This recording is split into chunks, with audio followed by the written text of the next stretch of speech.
The message came in the form of a trembling frequency, barely decipherable through the static of deep space interference. It wasn't the language that made the transmission unsettling. It was the fear, not coded fear, not metaphorical dread, but real, raw panic embedded in every spike of the waveform. The alien voice at the other end was desperate, broken, and above all, terrified. Do not engage the species called humans. They are not what you think. They are chaos with a heartbeat. If you value your worlds, your stars, your legacy, turn back. Turn back while you still have the skies under your control. High Lord Katal of the Varex Empire heard the warning in the central command chamber of the dreadnought Skarak's Wrath. The transmission had been intercepted from an unknown source, somewhere near the outer reaches of what humans called the Kuiper Belt. He scoffed, 4 golden eyes narrowing with amusement. "Fear propaganda," he said coldly, his voice echoing through the chamber of his war council. "Cowards often leave breadcrumbs for the brave to ignore. Let us not insult our empire by flinching before savages." Around him, battle commanders nodded, slamming fists to chests in unity. The Varex Empire spanned 97 systems and had never lost a war. They'd conquered planets with beings who bent time, tamed suns, and crafted living weapons. Humans were a Category 4 species, primitive, emotionally unstable, war-ridden, and scattered across one small blue planet. Yet there was something odd about their history. The AI analyzers found it puzzling that humans had never achieved galactic peace, and yet they hadn't collapsed. In fact, the more they fought among themselves, the more they advanced. Their planet, Earth, had gone from stone tools to interplanetary probes in just a few thousand solar cycles, an evolutionary sprint by galactic standards. But High Lord Katal was not concerned. The Empire had subjugated worse threats. As the war fleet of over 1,000 ships began its voyage toward Sol's system, a small scout vessel, unofficial and unauthorized, landed near the rings of Saturn. Its crew, mostly scientific observers, were curious rather than hostile. They sent drones, watched signals, and tapped into human internet streams. At first they laughed at what they saw, humans dancing, singing, arguing about the color of a dress. But then they saw wars. Endless wars. Not like the calculated conquests of the Varex, but brutal, emotional, senseless wars. Wars driven by pride, revenge, survival, religion, money, and sometimes just the need to prove they could win. Civilizations had fallen and risen again. Empires had burned, and yet humans thrived. Then the observers made a fatal mistake. They abducted a squad of retired soldiers from Earth, thinking to study them. What they didn't know was that these retired warriors were all veterans of different conflicts: Afghanistan, Iraq, Korea, Somalia, and a few black ops missions buried too deep to name. The abducted humans awoke in a containment chamber, under sedation. Yet one of them, a man known only as Ridge, fought through the drugs. He killed 2 guards with his bare hands. The scientists were horrified. They tried to sedate him again, but he used one of their fallen weapons, figured it out in minutes, and shot his way through half the corridor before being gassed unconscious. When the data reached High Lord Katal, he ignored it. "An isolated incident," he declared. "Humans are nothing more than clever apes." But behind the scenes, murmurs grew louder.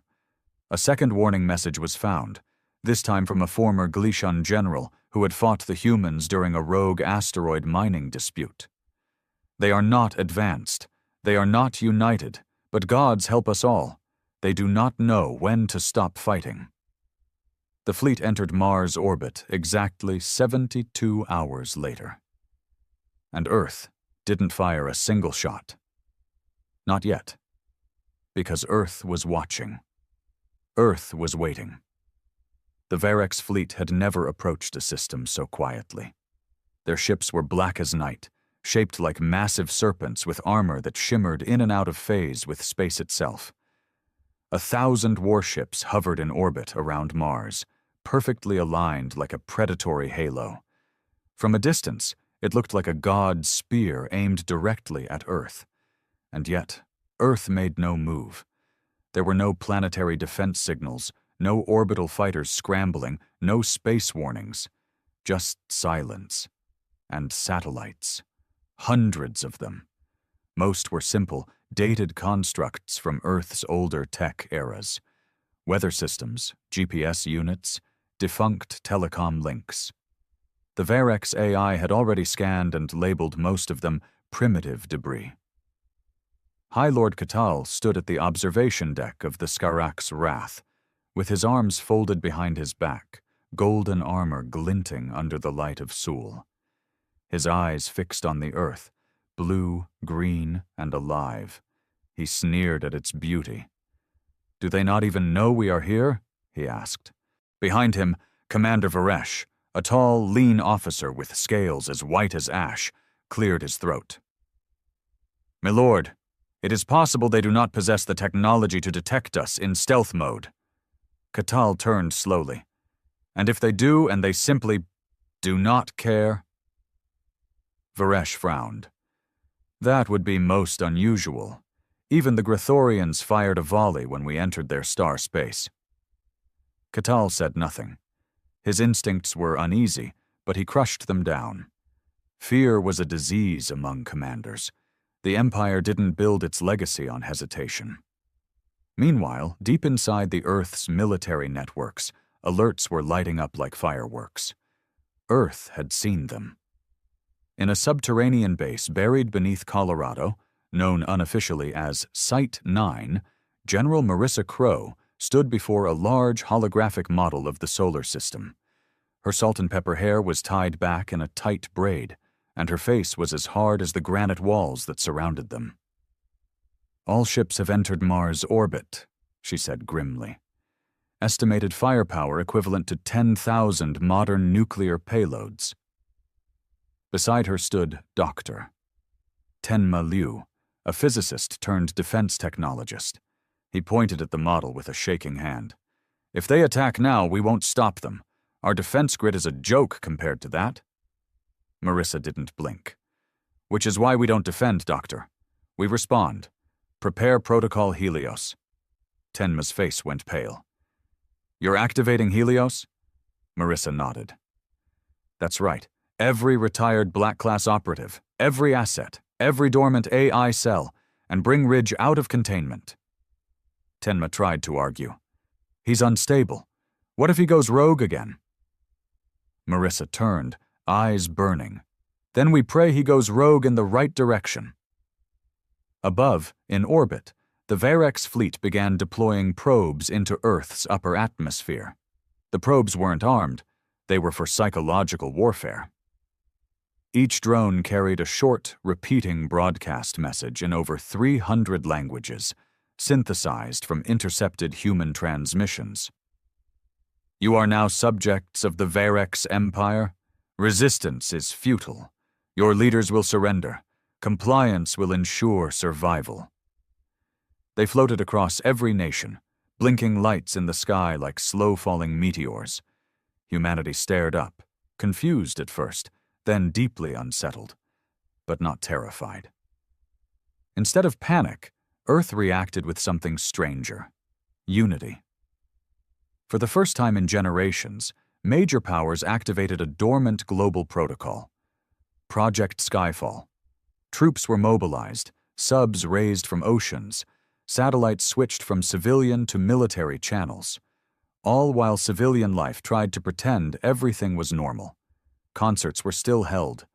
Children still played in parks. Memes flooded the internet. One went viral. A Varex soldier with the caption, "Bro came to Earth thinking it's Star Trek. It's doom." Back aboard Skarak's Wrath, High Lord Catal found himself watching human social channels. "These images," he muttered.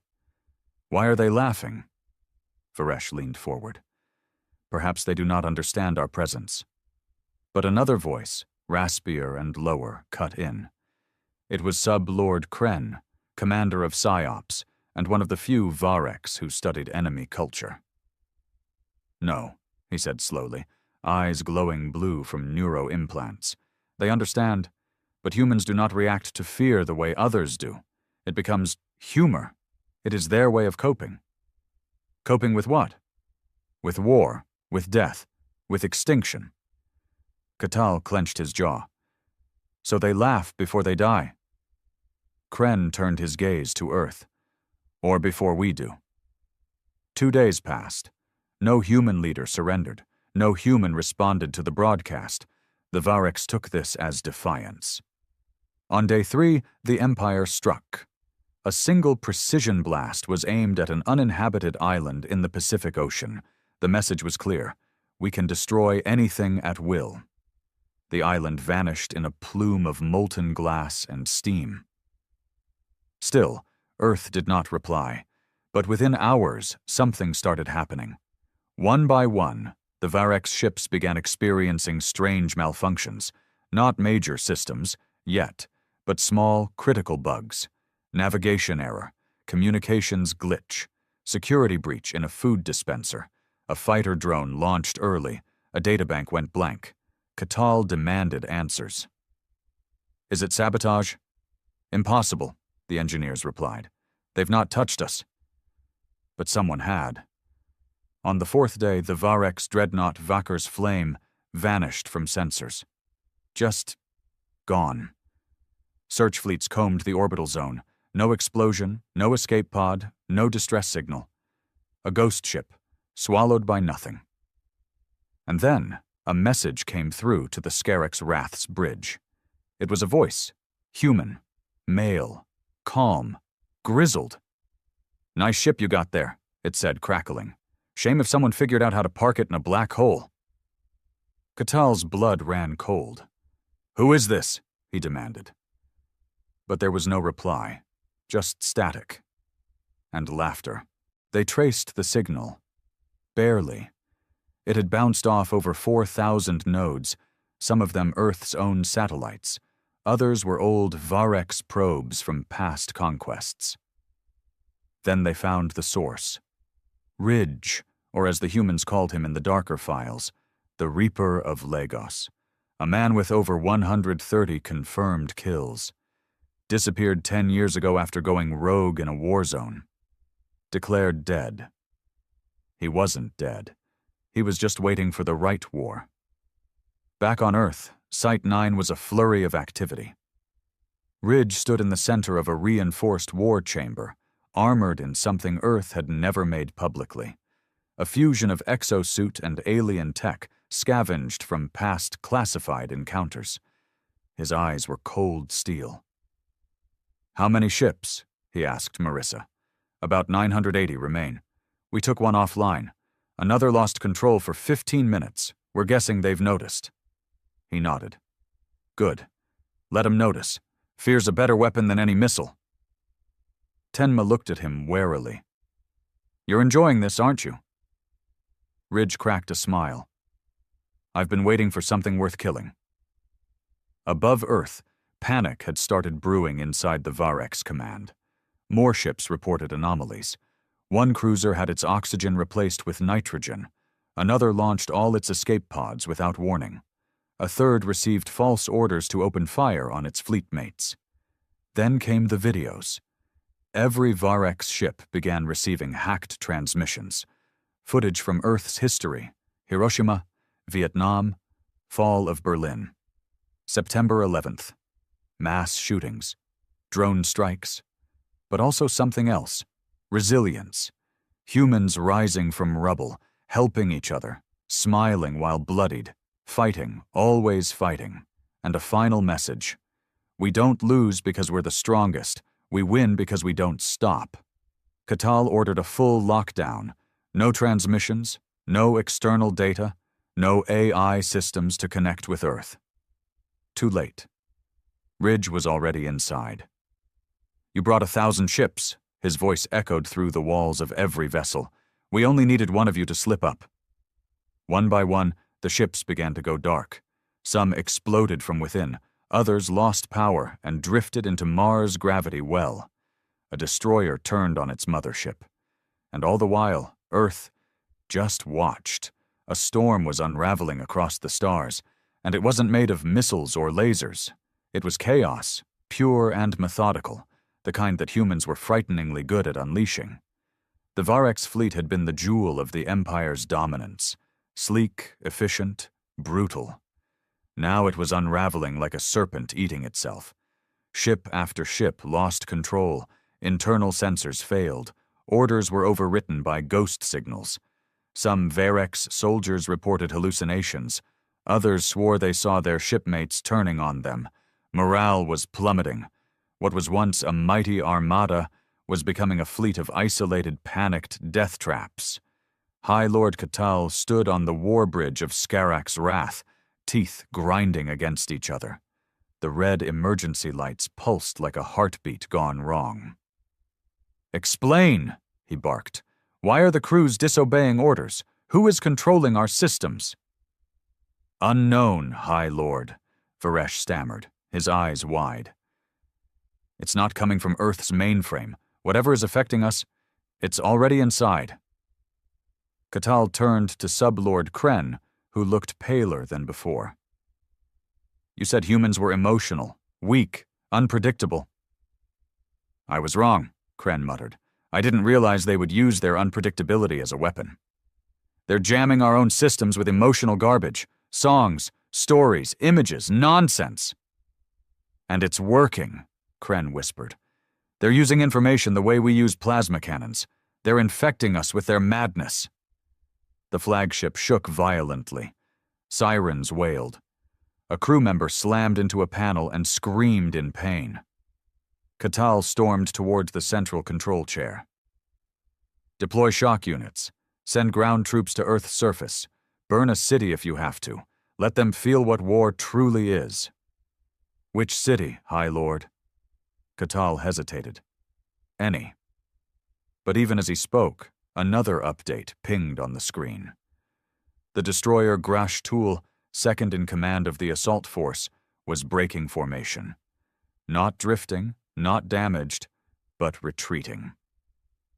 Engines blazing full speed toward the edge of the solar system.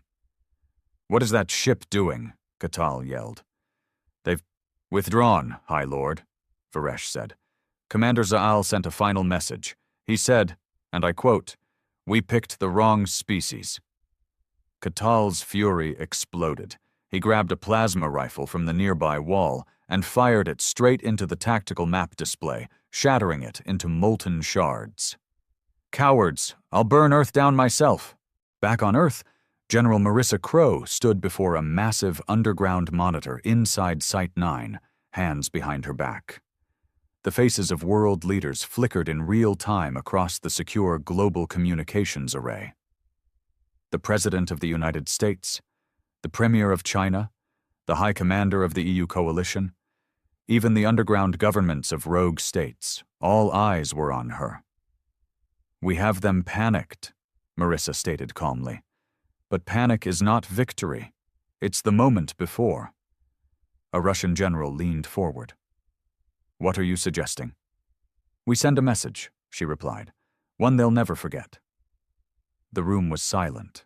Then, slowly, a French delegate asked, "Are you suggesting a nuclear strike?" Marissa smiled grimly. "Number that would make us like them. I'm suggesting we scare them more than any explosion could." "Operation Mirror Maze," she added, turning to her aides. Ridge, standing off to the side, nodded. "About time." Within minutes, Earth's space agencies, all of them, shifted their satellites. Communications went dark in some zones, flared in others. Old defunct space probes powered up. SpaceX satellites blinked with a pattern that, to human eyes, looked like flickering lights. To the Varex, it looked like code, a countdown. And then something impossible happened. The Skarak's Wrath's nav AI picked up a new object approaching Mars orbit, a ship. Not human. Not Varex. No known design pattern. Katal stared at it with disbelief. Is this some alien interference? No, High Lord, the analyst choked. It's one of ours, but it doesn't exist in our registry. The ship was black, sleek, angular. Its Varex design was unmistakable, yet different, more elegant, more terrifying, and it was moving fast. Before the crew could react, it transmitted a simple message in perfect Varex dialect. This is the ghost of your arrogance. Then the vessel vanished, not cloaked, but simply disappeared from existence, blinking out of every scanner, radar, and sensory field. A complete technological vanishing act. Panic spread like wildfire through the fleet. Soldiers began reporting whispers inside their helmets. Some screamed that Earth had hacked their suits. Others accused the leadership of betrayal. Then came the internal sabotage.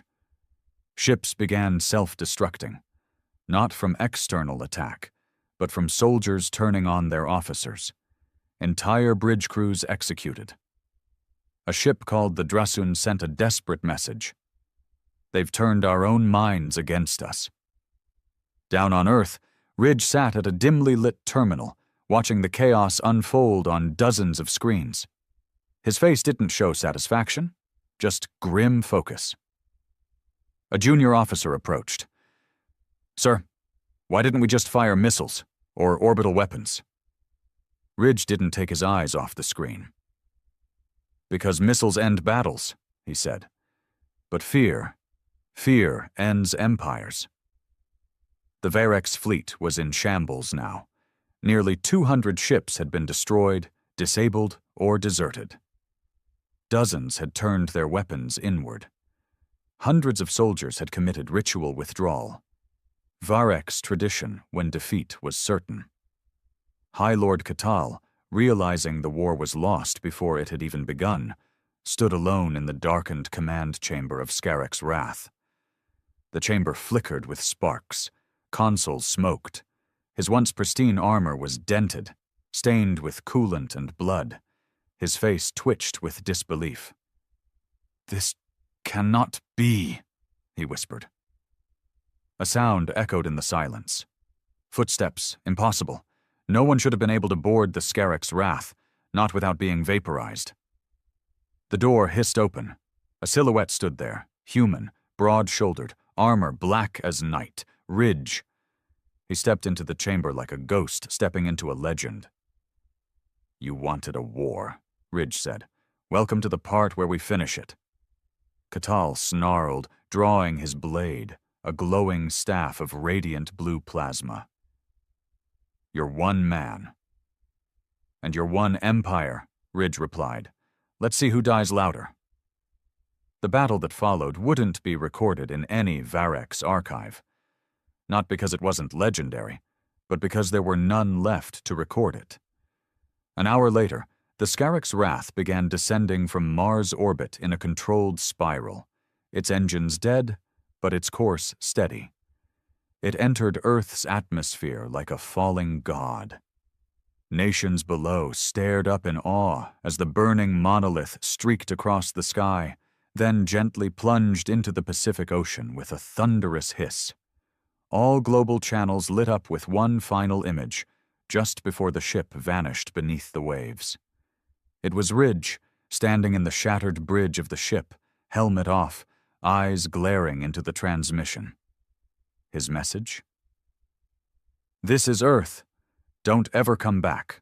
The waters of the Pacific sizzled for hours after the Scarex's wrath vanished beneath them, swallowed by the sea like some alien offering to Earth's oldest gods.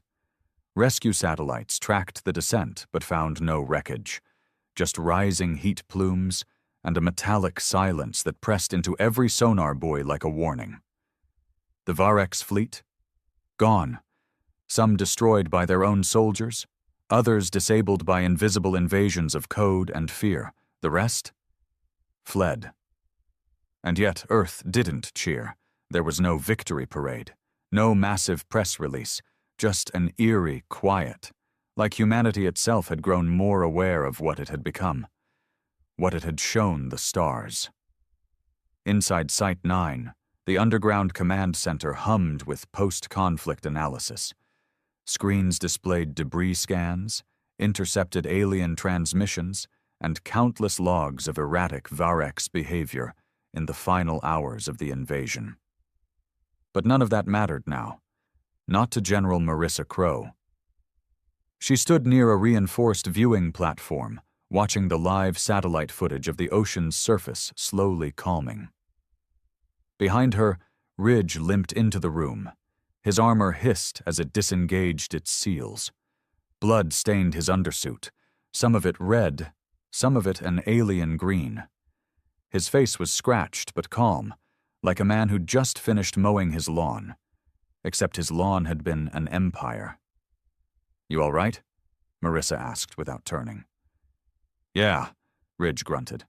"Ship was empty by the time I made it to the reactor core. Whatever was left of Catal, he wasn't in the mood for talking." Marissa finally turned. "Did you kill him?" "Not directly. He tried to override the ship's core systems. I let him, but I gave him just enough rope to choke on his pride." She exhaled. "That's the last one, then. The last threat on the battlefield." "For now," Ridge said. They stood in silence. Finally, she asked the question that had haunted her since this began. "Do you think they'll come back?" He didn't answer right away. He walked to the nearest terminal, tapped a few commands, and brought up an intercepted message from the outer edge of the solar system, a broken signal, fragmented words in Varex tongue. "Broadcast repeating every 6 hours," he said. Translated, it says, "We should have listened. Do not follow us. Earth is cursed." He turned to her, jaw clenched. "So no, I don't think they'll come back. Not soon, anyway. They didn't just lose ships. They lost belief. In themselves." She nodded slowly. "Then we've won."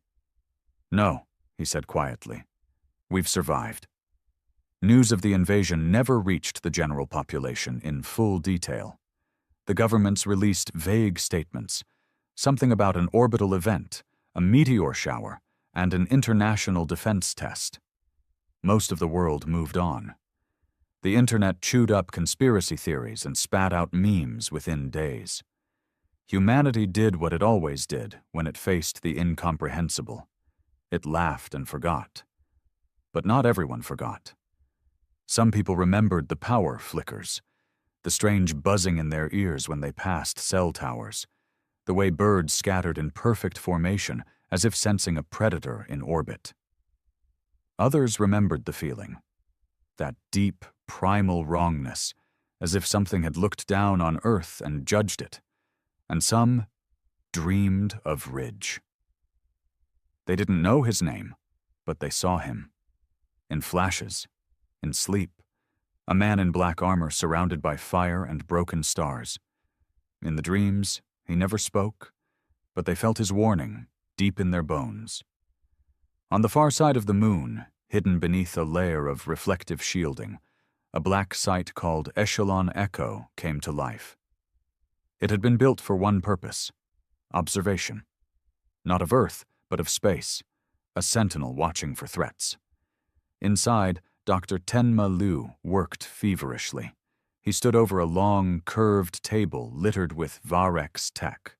Shattered control panels, alien interface chips, pieces of memory cores.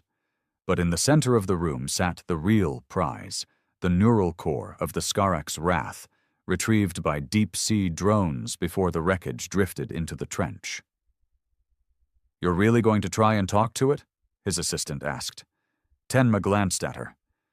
"Not talk. Listen. This core might contain thousands of years of Varex data. Military, historical, cultural. We could learn everything." The assistant hesitated. "And if it's infected?" "You saw what happened up there." "I did," Tenma said softly. "Which is exactly why we need to understand it. You don't survive the next war by being surprised." He activated the core. It pulsed once, then again. Slowly, like a heart made of crystal and electricity. A voice crackled from it, not in words but in thoughts. It projected a memory, a recording, the final moments of Catal. He stood in the shattered bridge of the Wrath, alone, injured, confused. The humans, Catal muttered to himself. They were supposed to be simple, primitive. But they are madness. They are storm-wrapped in skin. They do not think like us. They do not surrender. Even in silence, they fight. Even in defeat, they win. He reached for the controls with shaking claws. They are not the enemy, he said, before his voice broke into a whisper. They are the test. Then static. Tenma stepped back, shaken. The test? He repeated aloud. And then he remembered something Ridge had said days ago. Fear ends empires. Somewhere, far from Earth, across the dark curve of the galaxy, another species intercepted the fleeing Varek's distress signals. Tall, luminous beings of crystalline structure gathered in silence. They had observed the rise of empires before, seen them burn and collapse under their own weight. But this was different. One of them, a being known only as Silk of Echoes, whispered through their collective consciousness. Humanity has awakened. Another responded, They are dangerous. They are necessary, Silk replied. The galaxy has grown, complacent. Civilizations bask in comfort. Fear is the great sculptor. Should we prepare for war? No, Silk said. We prepare for arrival, not to conquer, not to destroy, but to witness. The others shimmered with unease. They will not welcome us. No, Silk agreed. They will test us, as they tested the Varex. Back on Earth, Ridge walked the abandoned corridors of Site 9, past decommissioned war machines and old training simulators. He wasn't supposed to be there anymore. The officials had offered him a hero's farewell, medals, and a clean retirement. He turned it all down. He didn't fight for glory. He fought because he knew what was coming long before anyone else did. And it wasn't over. He found himself in the simulation room, staring at an old training display of the solar system. You think they're really gone? A voice asked behind him. Marissa. I think they're hiding, Ridge replied. She walked beside him. And if another fleet comes, we'll break that one too. She laughed softly. You make it sound easy. It's not. It's necessary. He paused. You know what scared them the most? What? It wasn't the weapons, or the tech. It was us. What we do when we have nothing left. How we keep going even when we're broken. Marissa nodded. That's our curse, he finished, and our power. From the stars above, Earth looked the same as it always had. Blue, bright, full of noise and movement. But to those who now knew better, Earth wasn't just a planet. It was a warning, a test, a forge. And anyone who dared to challenge it had to ask themselves the one question that echoed across the void. Are you ready to bleed for underestimating them? The deserts of Nevada were quiet again. But beneath them, in an unmarked bunker miles below ground, something stirred that would change the fate of Earth forever. Site 12 was never on any map, not even among the classified military bases the public occasionally whispered about. It wasn't controlled by any one nation. It was owned by the idea that Earth had become too dangerous to leave unprotected. Inside, a council met in a circular room called the Vault. 12 individuals from 12 corners of the world. Some generals, some scientists, some shadows so deep not even other intelligence agencies knew their names. At the center of the table, a hologram flickered to life. It showed a Varex neural schematic, partially translated, with thousands of lines of code scrolling across it. One man leaned forward. His name was Director Holden. He'd been with the Deep Systems Directorate since before the first moon landing. The Varex weren't just soldiers, he began. They were data carriers. This neural core ridge helped us recover. It's not just a brain, it's a map. To what? Asked the woman from the Chinese Cyber Warfare Division. Halden smiled grimly. To other civilizations, other conquests, other failures.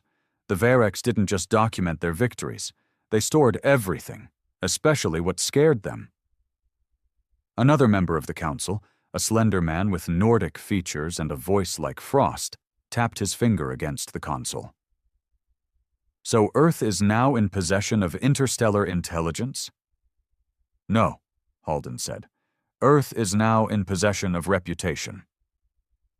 The table went quiet. He continued. Our planet is now a known factor, a wild card. The Varex Empire wasn't just defeated, they were shattered. Their warnings are echoing through galactic communication networks. And unlike us, most alien species don't separate myth from fact. The story is already out there. He paused. Earth is no longer the backwater planet. We're the monsters they tell their children about. Ridge didn't know about the vault. He didn't need to. He could feel it. That subtle shift in the air. The way every government's posture had changed. The paranoia. He was walking the coast near Astoria, Oregon, wearing civilian clothes now. A black hoodie, boots still laced like a soldier, and a phone that never rang. People passed him on the boardwalk, smiling or ignoring him. None knew who he was, but he kept his eyes on the horizon. It wasn't Earth he was worried about. Not anymore. It was what was coming next. Thousands of light years away, a transmission reached a council of a very different kind. On a world orbiting the dying star of Vanthex 9, an assembly of elder species, known collectively as the Writhe, gathered to review the Varex collapse. Their forms were not consistent. Some were liquid, others gaseous. One was a cloud of digital minds hosted in a drifting ice comet. But all agreed on one thing. Humanity wasn't supposed to win. One member, designated Tholn, spoke first. The Varex were tested for resilience. They conquered 100 systems and never faltered. They faltered at Earth, another replied. Not from power, Tholn insisted. From fear, from infiltration, from cultural infection. The humans didn't just fight back. They rewrote the rules of engagement. A third, older entity, its voice like tectonic plates grinding, rumbled. They are chaos, the variables in every equation. You cannot dominate what you cannot predict. Then we must decide, Tholn said. Do we contain them, or engage? Silence fell. Then came a whisper from the void speaker, an ancient artificial mind said to predate the galaxy's spiral. Neither, it said. We must invite them. Shock rippled through the assembly. Invite? Tholn asked. You would welcome the very species that turned an empire to ash? They passed the first test, the void speaker replied. The test of irrelevance. Now we must see if they survive the test of influence. Back on Earth, strange anomalies began occurring. First, a deep space probe near Jupiter sent back images of a structure. Something massive, artificial, and half buried in Europa's ice. Next, a quantum research facility in Siberia reported time dilation events. Small pockets where clocks ran slower, then faster, then reversed for precisely 2.4 seconds. Then, a message arrived. Not in language, in numbers, pure prime sequences embedded in a signal beam aimed precisely at Earth's axis of rotation. It contained three things: coordinates, a countdown, and a symbol. The symbol was ancient, simple, a circle with a jagged line cutting through it. Ridge recognized it instantly. He saw it once, etched into a wall inside the Varex dreadnought, next to a message scratched in desperation. If you see this mark, run. Within 48 hours, the site of the transmission's arrival became known: the Atacama Desert, Chile. A task force was formed. Ridge was pulled back in. "You're supposed to be retired," Marissa said when he walked into the hangar. "I don't retire," he said. "I just reload." She handed him a dossier. "Whatever sent that signal. It's coming in 12 hours. We're sending a delegation, not a fleet. They asked for humans. They know who we are now." "Exactly. That's what scares me." The shuttle landed at 3:12 in the flat expanse of the desert. Ridge stepped out with 4 others, scientists, linguists, and one pale man from the vault who never gave his name. They waited. And at 3:14, the sky tore open. Not with noise, not with light, but with pressure, like the fabric of the universe had been stretched and pinched into a slit. From it, something emerged.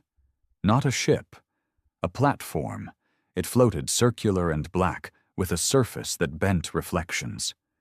Upon it stood a single figure, tall, wrapped in layers of what looked like smoke and glass, its face hidden behind a veil of shimmering static. No weapons, no guards. It stepped forward and spoke, not aloud, but directly into their minds. "I am the one you call Silk of Echoes." Ridge blinked. "You're from the Writhe." "Yes, and you are from the Flame." It was not a question. "I have come not to conquer," Silk continued, "but to offer a trial." "A challenge?" Ridge asked. "A chance," Silk corrected. "For Earth to take its place, not beneath but beside. You frightened the Variks. You broke their will. You stand at the edge of becoming something more."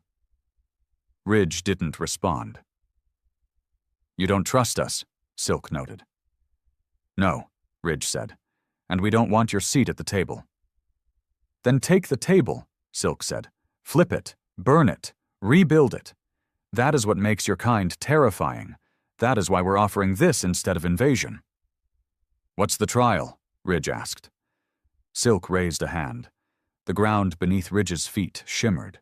From it rose another Ridge, not a clone, not a hologram, but something real, breathing, watching him with his own eyes. "This is your enemy," Silk said, "the part of you that cannot change. If you kill it, you lead Earth's first contact council. If it kills you, Earth sleeps another 1,000 years." No more words. Ridge stepped forward. So did the other him. And then they fought. They circled each other in silence. 2 Ridges, identical in every way. Same cold eyes, same scars, same steady way of walking like the ground owed them answers. Yet somehow the air felt different around the other one. He wasn't breathing heavy. He wasn't blinking. There was no emotion behind his stare. The original Ridge cracked his neck. "So, you're the part of me that can't change." The double smirked. "Number, I'm the part of you that won't." And then he lunged. Ridge barely ducked in time as a fist swept over his head. The ground shook beneath them when the impact landed, a crater forming in the desert sand. Ridge backpedaled, kicked up dust, and retaliated with a brutal elbow, which the double blocked like he was made of steel. Every move felt like fighting a mirror that didn't lag. Punch, counter, block, step back. Every motion anticipated, mirrored, punished. Ridge had fought elite soldiers, aliens with triple-jointed limbs, and even an AI-augmented cyborg once during a Black Ops skirmish in Mongolia. None of them had made him sweat like this. His double wasn't just stronger, he was ruthless. "You're hesitating," the copy growled, sweeping Ridge's legs and driving him into the sand. "That's your problem. You still believe in lines." Ridge grunted and rolled away, narrowly avoiding a knee meant to crush his skull. "And you don't believe in anything." The other Ridge stood tall, dust swirling around him. "That's why I survived." "No," Ridge said, standing slowly. "That's why you died inside." They clashed again, bare fists and heavy boots thudding into ribs and jaws. Blood spilled, but it was impossible to tell who bled first. Around them, the humans, Marissa, Tenma, the others, watched in stunned silence. Silk of Echoes didn't speak. The platform it floated on shimmered with anticipation. Marissa leaned toward Tenma. "What the hell is the point of this?" Tenma whispered. "It's symbolic. The alien's testing whether humanity follows its worst instincts, or defeats them." "You mean if Ridge can kill his own darkness? Or if his darkness kills him?" Ridge staggered back after a brutal hit to the side of his skull. His vision blurred. His nose was broken, his lip split. The double didn't slow down. He was coming, calm and mechanical. "This is what made you strong," the double hissed. "You buried empathy. You crushed mercy. You did what no one else could. You survived everything." Ridge spat blood and grinned. "You call that strength? I call that fear." The double snarled and lunged again. But this time, Ridge didn't dodge. He let the blow connect, took it full force, and stepped in. In that split second, he wrapped his arms around the double's waist and drove him into the sand, slamming a boot down on his chest. "Pain made me strong," Ridge said, breathing hard. "But pain without purpose is just noise." The double tried to rise, but Ridge brought his heel down on his throat, pinning him. "I remember every kill," he muttered. "Every face, even the ones I tried to forget. You think you're the real me because you don't feel? You're just what I left behind to survive the war. But now the war's changed, and I didn't die. You did." The double's eyes flashed, then slowly dulled. The body dissolved into dust, like ash blown from a fire long past. The platform above shimmered. Silk of Echoes descended slowly, head bowed. "It is done," the alien said softly. Ridge stood, wiping blood from his mouth. "What was that thing?" "A reflection," Silk replied. "The galaxy is filled with conquerors, but conquerors become predictable. You are something different. Your species is changing, but only if you choose to leave the worst parts behind." Ridge didn't answer. "You passed," Silk continued. "You chose not the path of purity, but of balance. You are rage and mercy, fire and rain." Marissa stepped forward. "So what now?" Silk turned toward her. "Now? Earth is no longer under observation. It is invited." Tenma blinked. "Invited to what?" "To join the Accord," Silk said. "A coalition of advanced species, not ruled by one empire but bound by one law, that no species may rise to power without proving it can survive itself." "And we passed?" Marissa asked. Silk's voice darkened. "Number you barely passed. You've scorched half your own history in war, poisoned skies, built bombs to erase yourselves. You are infants with blades." He turned back to Ridge. "But infants who survived fire." "Within a week, Earth changed. It didn't happen in fireworks or mass celebrations. There were no glowing alien cities or shiny new spaceships parked on the White House lawn.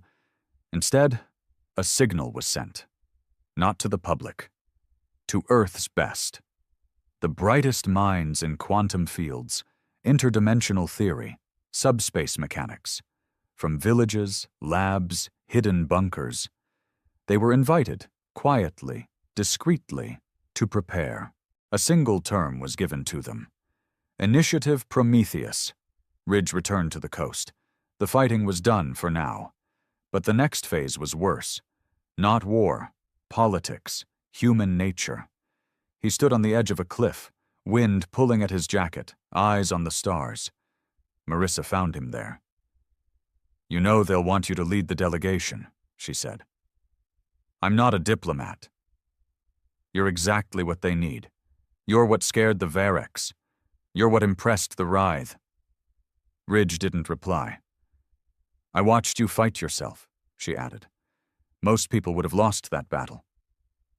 "I did," he said. She frowned. "What do you mean?" "I'll always be both," he muttered. "The killer and the protector. There's no separating it. I didn't win, I accepted it. Marissa nodded. Maybe that's the real victory. He turned to her. If we go out there, into the galaxy, what happens when someone stronger comes? We fight, she said. And if we lose? She smiled grimly. Then we'll do what humans always do. Get back up, and make damn sure they remember the cost. He looked back to the stars. Above Earth, the first gateway opened. A ring of dark light suspended over Antarctica. Massive, silent, waiting. And beyond it? Not safety. Opportunity. Danger. A galaxy that had just realized Earth existed and would never, ever forget. The Antarctic sky burned like dawn frozen in place. The ring hung in the air, dark at the edges, a shifting vortex of indigo and red in the center. No hum, no roar, just silence. A silence so vast it pressed against the minds of everyone watching. The gateway had opened. Across the planet, governments mobilized. Civilian eyes were locked to screens as shaky footage streamed in. Black helicopters circling the phenomenon, shuttles launching from Arctic bases, snow kicking up in whirlwinds beneath fusion-powered engines. The world wasn't panicking. It was waiting.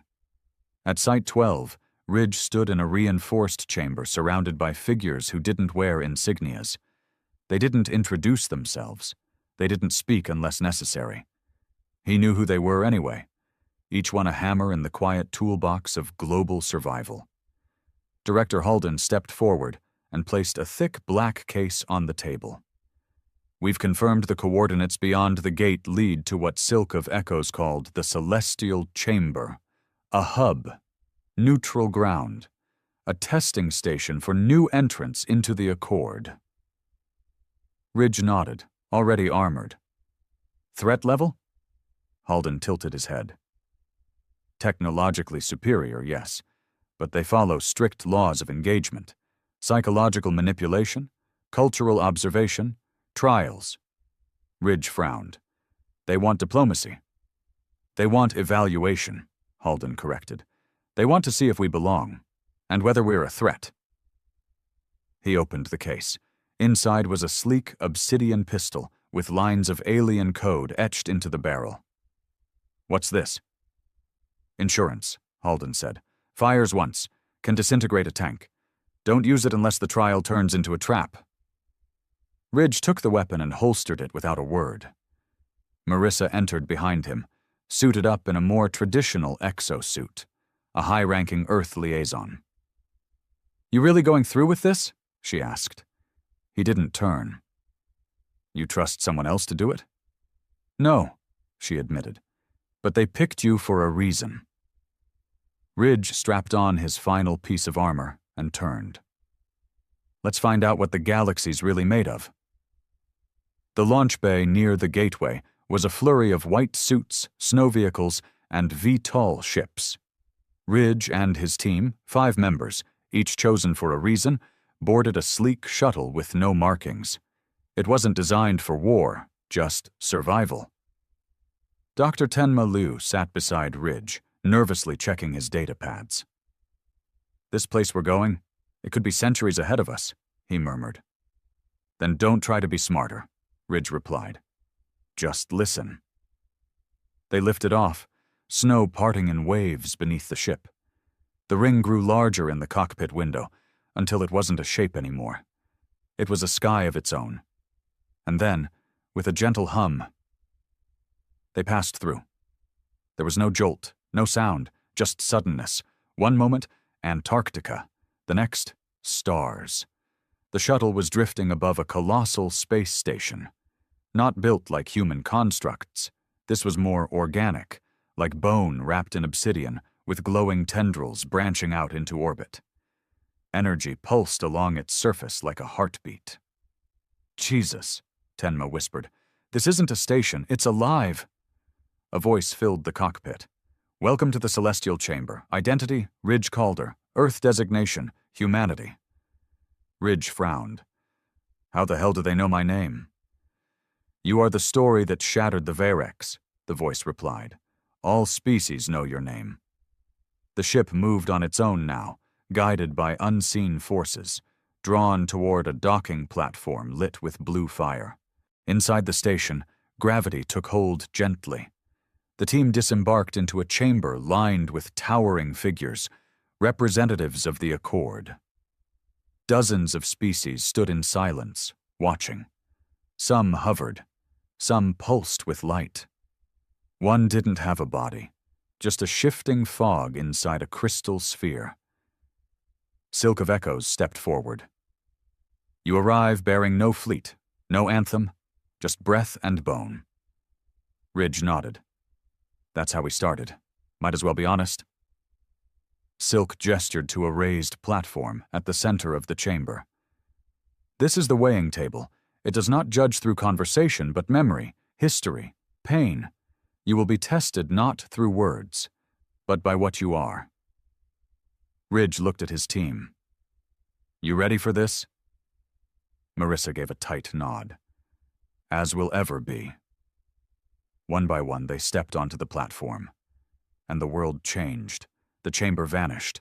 Ridge opened his eyes and stood on a battlefield. But not just any battlefield, Baghdad. 2005. Smoke, sand, screaming. He was back in his past. Except this time, he wasn't alone. Around him, figures from the Accord stood in translucent forms, watching, silent. A younger version of Ridge knelt beside a boy, no older than 10, shrapnel in the child's stomach, crying for his father. Save him, a woman screamed in Arabic. Young Ridge hesitated. His orders were clear. Pull out. Secure the intel. No engagement. But he didn't follow them. He dropped his rifle, picked up the boy, and ran. Gunfire rained around him. The aliens watched in silence. The memory ended. Now Ridge stood in a different place. A prison in Ukraine. 2013. He was interrogating a black market AI smuggler. No witnesses. The man begged, offered bribes. Ridge put 2 bullets in his chest. No regret. No hesitation. The aliens didn't speak. They simply observed. It went on. Memory after memory. Saving lives, ending others, mercy, violence, betrayal, loyalty. Ridge relived his worst days and best moments, naked before the galaxy. Finally, the light faded. He stood again in the celestial chamber, sweating, shaking. Tenma was pale. Marissa's eyes were wet. Others couldn't even stand. Silk of Echoes turned to the Accord. A voice, different from Silk's, echoed across the chamber. Humanity is blood and fire, greed and growth, passion and plague. But they are not hollow. They have not surrendered to despair. They carry memory, not just of victory, but of guilt. Another voice added. They are dangerous. A third replied. They are necessary. Silk stepped forward. You are not pure. You are not peaceful, but you are honest. You pass. Ridge exhaled for the first time in what felt like hours. What does that mean? It means Earth is no longer alone. A panel opened behind Silk, revealing a map of the galaxy, 1,000 systems, trade routes, diplomatic lines, open threats, hidden dangers. You are invited to walk among us, not as children, not as enemies, but as equals. Tenma whispered. We just entered galactic civilization? No, Ridge muttered. We just walked into the deep end. As Earth prepared for its first official delegation to the stars, Ridge returned to the shuttle. Marissa sat beside him, eyes distant. We passed, she said. Ridge nodded. That was the easy part. She raised an eyebrow. Easy? We passed because we were honest, he said. But now, they'll expect us to stay that way. And we won't? He looked at her, expression unreadable. We're human, he said. We don't stay anything for long. The stars outside shimmered like coins on black velvet. And for the first time in history, Earth was invited to the table. But no one at that table knew. When the humans sat down, they'd be reaching for the knives. 3 months after Earth joined the Accord, The world was no longer the same. Skyscrapers in Beijing shimmered with anti-gravity tech. Markets in Lagos were trading in interstellar alloys.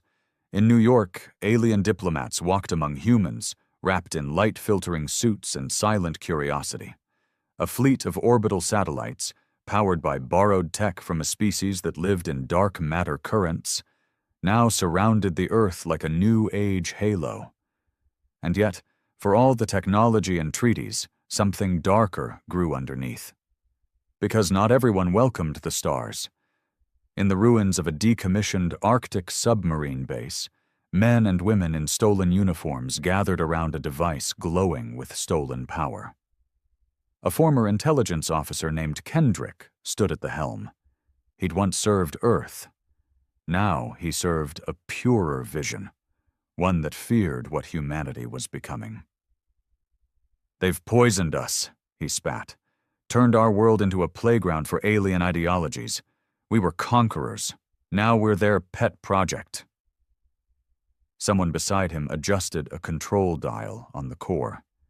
The device, known as the Null Pulse, was built from parts smuggled from crashed Varex ships. It was illegal even by Accord standards.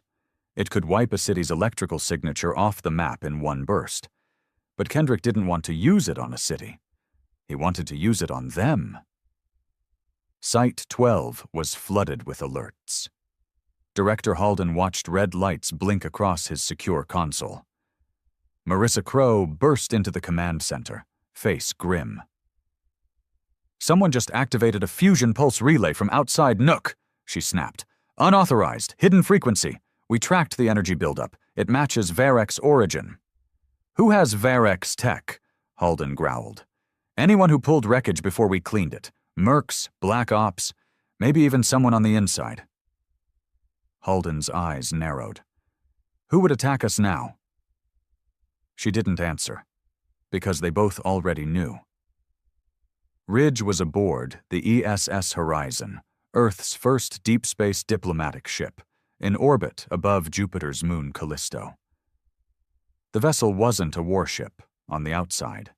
Inside, it was rigged with fail-safes, AI contingencies, and weapons capable of punching through cruisers twice its size.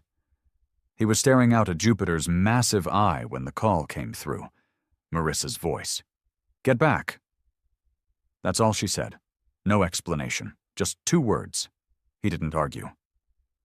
Back on Earth, the Null Pulse was primed. Kendrick stood before it, eyes wide. "Let them see," he whispered. "Let them remember fear." He pushed the trigger. The pulse screamed into existence. A dome of energy erupted from the core, a blinding cascade of light that shredded comms, sensors, satellites, and more dangerously, every single Accord-linked system in the region. Above the planet, ships blinked off. In orbit, the Accord's monitoring beacon collapsed into radio silence, and for 12 minutes, Earth vanished from the galactic grid. In the celestial chamber, alarms rang. Silk of Echoes watched as projections of Earth flickered. "Signal blackout," another envoy said. "Localized EMP from stolen Accord tech." "Was it internal?" asked the crystalline being from the Thal Rune Confederacy. "Yes," Silk said, voice heavy. "Human origin, no alien fingerprints." "Is this their betrayal?" Silk paused. "No," he said. "This is their truth." On Earth, panic erupted. Flights dropped, communications shattered, medical systems failed, but humans adapted like they always did. Firemen ran without radios. Old diesel trucks replaced drones. Handwritten notes moved faster than satellites. In chaos, they found rhythm. Marissa activated the internal reserves of Site 12. Generators roared to life. "Where's the strike zone?" she asked. An aide replied, "Greenland. We've got confirmation. Former Earth defense operatives. Rogue faction." "Status?" "They're still active, preparing a second pulse." She nodded grimly. Not if Ridge gets there first. The ESS Horizon dropped from orbit like a spear. It entered Earth's upper atmosphere with precision only an AI-enhanced flight system could provide. Within minutes, a drop pod deployed, hurtling across the polar skies before slamming into snow near the target zone. Ridge climbed out, half covered in frost, already moving before the air cleared. He didn't bring backup. He was the backup. The base was dark, powered by its own insulated core. Ridge moved through the tunnels like smoke, killing lights, disrupting cameras. The guards were trained, former soldiers like him, but none of them were him. He reached the main chamber in under 7 minutes. Kendrick stood at the core, arms folded, flanked by 2 remaining guards. "Never thought they'd send you," Kendrick said. "Figured you'd be off kissing alien boots." Ridge didn't respond, just kept walking. "You don't even ask why," Kendrick called. "Don't want to hear the truth." "I already know it," Ridge said. "You were afraid. Afraid Earth wasn't at the top anymore." "We were supposed to conquer the stars," Kendrick snarled, "not beg them for permission." Ridge stopped 10 feet away. "You think we begged? We made the stars bleed before they even said hello." He drew the weapon Halden had given him. 1 shot. Kendrick smirked. "You going to kill me for patriotism?" "No," Ridge said, "for cowardice." He pulled the trigger. The core exploded behind Kendrick, imploding into a vortex of unstable energy. The shockwave threw Ridge back. The walls collapsed. The chamber filled with white noise. But the pulse didn't fire again. When Ridge woke up, he was in a medical wing beneath Site 12. Marissa sat nearby, her uniform covered in soot. "You stopped it," she said. "The station's fried, but we contained the blast." He sat up slowly. "They'll use this," he said. She nodded. "Already are. Half the Accord is calling for oversight. Some even want to pull us out." "And Silk." "He stood up for us. Said this wasn't Earth's betrayal. Said it was our test." Ridge exhaled. "Funny how every time we get tested, it looks a lot like suicide." Marissa smiled. "But we survive." Weeks passed. The Accord reviewed Earth's status. They demanded safeguards, oversight, technological audits. Earth agreed to all of it, on paper. But beneath the surface, Earth was doing what it did best. Preparing. Ridge was debriefed, decorated, and once again offered retirement. He refused. "Let the diplomats speak," he said. "I'll handle what happens when talking stops." He was transferred to a new vessel, ESS Revenant, a ship not built for diplomacy, but deterrence. Its hull was layered in adaptive plating, its weapons were experimental, and it carried 1 crew. Him. Somewhere far from Earth, in a distant system untouched by the Accord, a species watched Earth's rise with burning eyes. They called themselves the Drakkan. Silent, ancient predators who saw the Accord as a sickness. And Earth? Earth was the infection's spark. "The humans must be erased," one of them hissed. "They poison the balance. Even chaos has its place, but they are something worse." Another nodded. "They survive everything, but they have not yet faced us." Back on Earth, Ridge stood alone on the deck of the Revenant, staring at the stars. Marissa's voice came through his comms. "You're leaving again?" He nodded. "Just a patrol, watching the borders." "Of Earth?" He shook his head. "Of everything." A pause. "Ridge, what do we do when something worse than the Varex comes?" He didn't hesitate. "Same thing we always do." He turned his gaze upward, where a million eyes watched Earth with awe, envy, and fear. "We make 'em regret finding us,"